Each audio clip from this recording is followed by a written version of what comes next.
Assalamualaikum warahmatullahi wabarakatuh. Perkenalkan, nama saya Anggita Faizah Ridwan. Saya dari kelas 10 MIPA 8.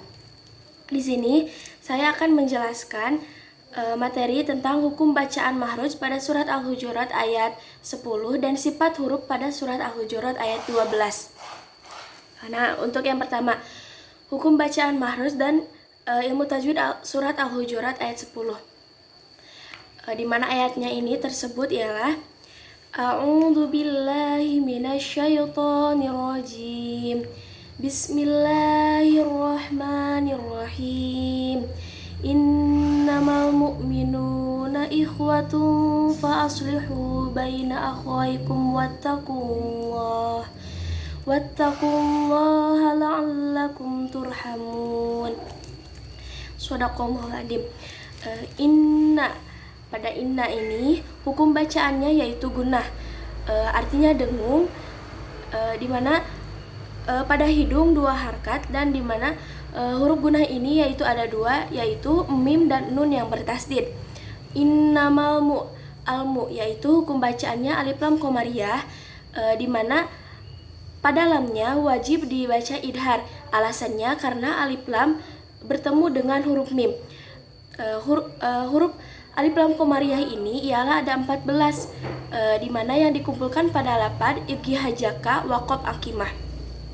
Innamal mu'minuna mu'minuna.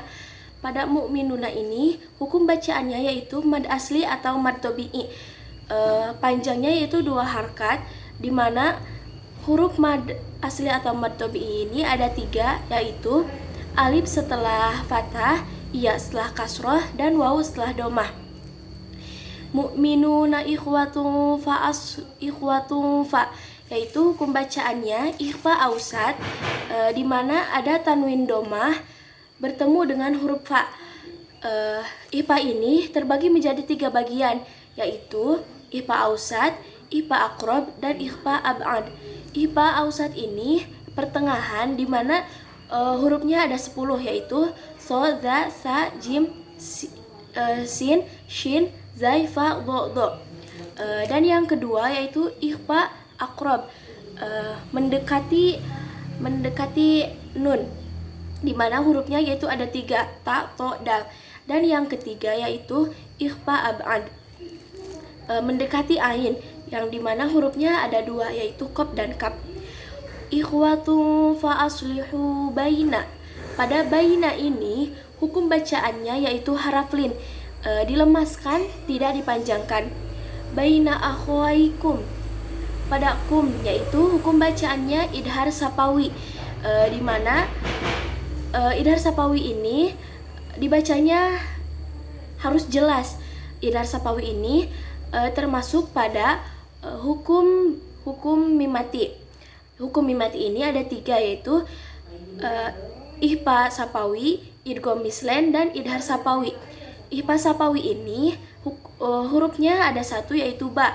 Idgham mislen hurufnya ada 1, yaitu mim, dan idhar sapawi hurufnya ada 26. Semua huruf hijaiyah terkecuali mim dan ba. Baina akhwaikum wattaqullah. Pada lapad Allah ini hukum bacaannya yaitu tafhim, tebal, di mana ada lapad Allah setelah huruf yang berbaris domah. Wattaqullaha la'allakum turhamun. Hukum bacaannya yaitu mad arid li sukun, panjangnya 2-6 harkat, di mana mad arid li sukun ini terjadi apabila ada mad tabi'i terletak pada akhir kalimat atau akhir kata, akhir ayat. Yang kedua yaitu sifat huruf pada surat Al-Hujurat ayat 12, di mana ayat tersebut ialah A'udzu billahi minasyaitonir rajim. Bismillahirrahmanirrahim. Ya ayyuhalladzina amanu ijtanibu katsiran minadh-dhann inna ba'dadh-dhanni ismu wa la tajassasu wa la yaghtab ba'dukum ba'dha ayuhibbu ayyakula lahma akhihi maitan fakarihtumuh wattaqullah innallaha tawwabur rahim. Shadaqallahu adzim. Ya ayyuhalladzina amanu jtanibu. Pada jim. Jim ini berada di tengah lisan, ditekan di tengah lisan, lalu diangkat ke atas langit-langit mulut.